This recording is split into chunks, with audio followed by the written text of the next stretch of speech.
বলেন তো, আমি কিছু প্রশ্ন করব, যারা যারা জানেন সঠিক উত্তর দেবেন, ঠিক আছে? জুয়া খেলা কি?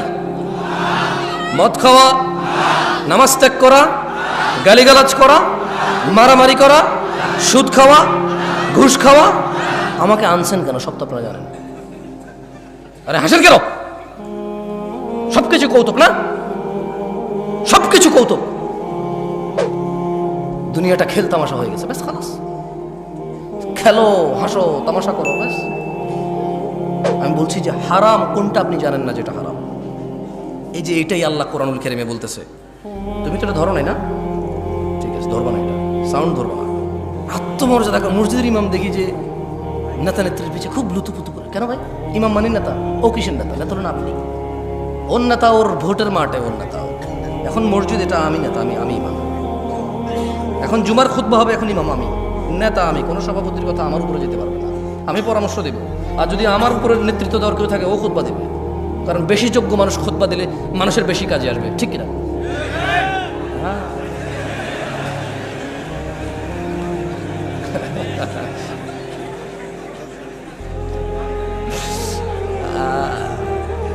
অভ্যাস সহজে যাবে না, সহজে যাবে না। আউযু বিল্লাহি মিনাশ শাইতানির রাজীম। সবাই বলেন আল্লাহুম্মা সাল্লি আলা মুহাম্মদ, আল্লাহুম্মা সাল্লি আলা মুহাম্মদ, আল্লাহুম্মা সাল্লি আলা মুহাম্মদ, আল্লাহুম্মা সাল্লি আলা মুহাম্মদ।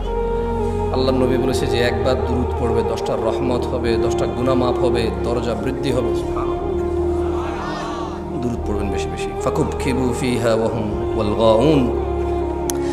অতঃপর তাদেরকে এবং পথ ভ্রষ্টকারীদের, নায়ক নায়িকা, গায়ক গায়িকা, খেলোয়াড়, নেতানেত্রী, এই নর্তকী, গায়ক, যত কেউ মানুষকে পথভ্রষ্ট করে, যারা জায়গায় জায়গায় গিয়ে সিনেমা দেখায়, জাদু দেখায়, যারা মানুষের জন্য জুয়ার আসর বসায় রাখছে, মদের আসর বসায় রাখছে, ক্যারাম খেলার আসর বসায় রাখছে মানুষের জন্য, আল্লাহ বলছেন এদের সবাইকে এবং যারা ওখানে অংশগ্রহণ করে অধোমুখী করে কোথায় নিক্ষেপ করবে? এগুলো বলবেন। এগুলো বললে কি হয়? মানে আপনার মনে থাকবে যে আল্লাহ কি বলছে। কেমন ঠিক বা ঠিক যে লাভ নাই। ওয়াজুনুদু ইবলিস আজমাউন। এবং আল্লাহ ইবলিসের বাহিনীর সকলকে জাহান্নামে নিক্ষেপ করবেন। ক্বালু, তারা সবাই ওখানে বলবে, ওয়াহুম ফিহা ইয়াখতাসিমুন। তারা সবাই জাহান্নামে বিতর্কে লিপ্ত হয়ে বলবে, তাল্লাহ,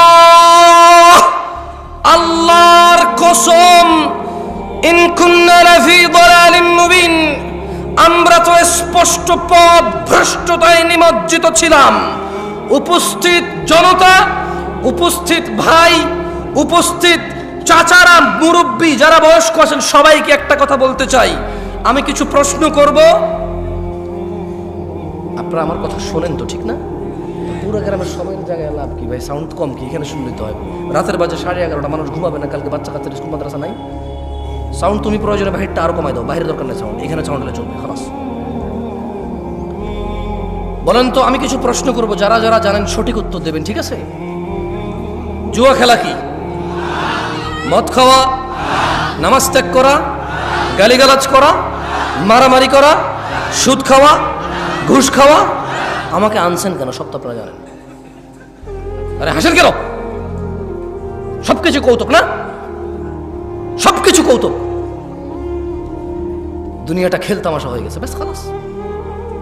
খেলো, হাসো, তামাশা করো, ব্যাস। আমি বলছি যে হারাম কোনটা আপনি জানেন না যেটা হারাম। এই যে এটাই আল্লাহ কোরআনুল কারীমে বলতেছে। তুমি তো এটা ধরো নাই না? ঠিক আছে, ধরবা না, এটা সাউন্ড ধরবা না। এটাই আল্লাহ বলতেছে যে তাল্লাহ, আল্লাহর শপথ, ইন কুন্না লাফি দালালিম মুবিন। এই পথভ্রষ্ট মানুষগুলো দুনিয়াতে জানে কোনটা ন্যায় কোনটা অন্যায়। এরা সবাই বলবে আল্লাহর কসম, আল্লাহর কসম, আমি তো দুনিয়াতে পথভ্রষ্টতা নিমজ্জিত ছিলাম। ইয নুসাউইকুম বিরাব্বিল আলামিন, যখন আমরা তোমাদেরকে সৃষ্টিকুলের রবের সমকক্ষ গণ্য করতাম। এখানে মুশরিকদের কথা বলতেছে। কাকে বলতেছে? মুশরিকদেরকে বলতে। আচ্ছা বলেন তো, একটা কনসার্ট যদি হয় আজকে রাতে, এখানে এটা কি হয়? এই গ্রামের যুবক যুবতীদের যদি, মেয়েদের যদি আলাদা ব্যবস্থা করা হয়, আচ্ছা এখানকার উদাহরণ দিয়ে লাভ কি? এখানে এরকম হবে না। ঢাকা শহরে যে কনসার্টগুলো হয়, মেয়ে ছেলের তো আলাদা ব্যবস্থা নেই, আছে? সবাই দাঁড়ায় থাকবে আর মোবাইলের লাইট জ্বালায় থাকবে নতুন করে, খেয়াল করতে না? মাঝে মধ্যে তো ইন্টারনেট আসা আপনারা দেখেন না? হ্যাঁ, একজনে টন টন টন টন করে গান গায়, সবাই মোবাইলে এমনি লাড়ায়, ওই যে এই দিয়ে বাতি লাগায়, ঠিক না? ঠিক কিনা? হ্যাঁ ঠিক। তো আপনি দেখবেন ওখানে ছেলে মেয়ে উভয়ের উপস্থিতি প্রচুর, টিকিট পায় নাই, পাড়াপাড়ি করতেছে, আর্মি পুলিশে পিড়ায় লাইন ধরতে পারতেছে না, মানুষ আর মানুষ। খুব আফসোস করে বলো যে আমরা এসেছিলাম খুব শখ করে, ভেবেছিলাম পাবো, কিন্তু আসলে একটু লেট হয়ে গেছে, পাই নাই। খুব শখ ছিল ওনার গানটা শুনবো, খুব শখ ছিল ওই মহিলার সাথে একটু ড্যান্স করবো, কিন্তু আসলে পাই নাই। বলে না, আপনার লজ্জাও লাগে না বলে যে ও নর্তকী ডান্স দেখতে যাবে? খুব আফসোস, টিকিটটা পায়নি, খুব আফসোস। পুলিশকে যখন ইন্টারভিউ নিতে, পুলিশ বলো যে এখানে আইন শৃঙ্খলা বাহিনী আরও বেশি মোতায়েন হওয়া দরকার ছিল, আমরা আগে থেকে বুঝতে পেরেছিলাম যে মানে পরিস্থিতি অনুকূলে থাকবে না, আমরা শুরু থেকে এসেছি, লাইন ধরার চেষ্টা করেছি, মানুষ বুঝতে চায় না, নাহলে আরও অনেক ক্ষয়ক্ষতি হয়ে যেত। গান শুনতে যাবে, কি শুনতে যাবে? আপনি বলেন রে, বলেন তো মিউজিক শোনা হারাম না হালাল? নাচ দেখা হারাম না হালাল? কে জানে না? একজন হাত তোলেন যে এটা জানেন না। একজন লোক হাত তোলেন যে জীবনে আজকে প্রথম জানছেন গান শোনা হারাম, এর আগে কোনোদিন শোনেন না, হাত তোলেন তো একজন। তা আমি তো একটু আগে এটাই বলছিলাম, আমাকে কেন নিয়ে আসছেন এই পৃথিবীতে? আল্লাহ যা নিষিদ্ধ নিকৃষ্ট করেছে প্রত্যেকটা সম্পর্কে আপনি জ্ঞান রাখেন। হয়তো কোন আয়াতে বলেছে নিষেধ, কোন হাদিসে বলেছে নিষেধ, এটা আপনি জানেন না, কিন্তু কাজটা যে নিষিদ্ধ এটা আপনি জানেন। এই পৃথিবীতে প্রত্যেকটা ভালো কাজের, প্রায় ভালো কাজ আপনি ইলম রাখেন। হয়তো কোন আয়াতে বলেছে, কোন হাদিসে বলেছে, সেটা আপনি কি ইলম রাখেন না, কিন্তু এটা আপনি জানেন কোন কাজটা ভালো। বলেন তো, সালাম দেওয়া কি? নামাজ পড়া কি? রোজা রাখা, হজ করা, জাকাত দেওয়া, ভদ্র নম্র সভ্য চুপচাপ নীরব ঝগড়াঝাটি না করা কি? কোনটা আপনি জানেন না?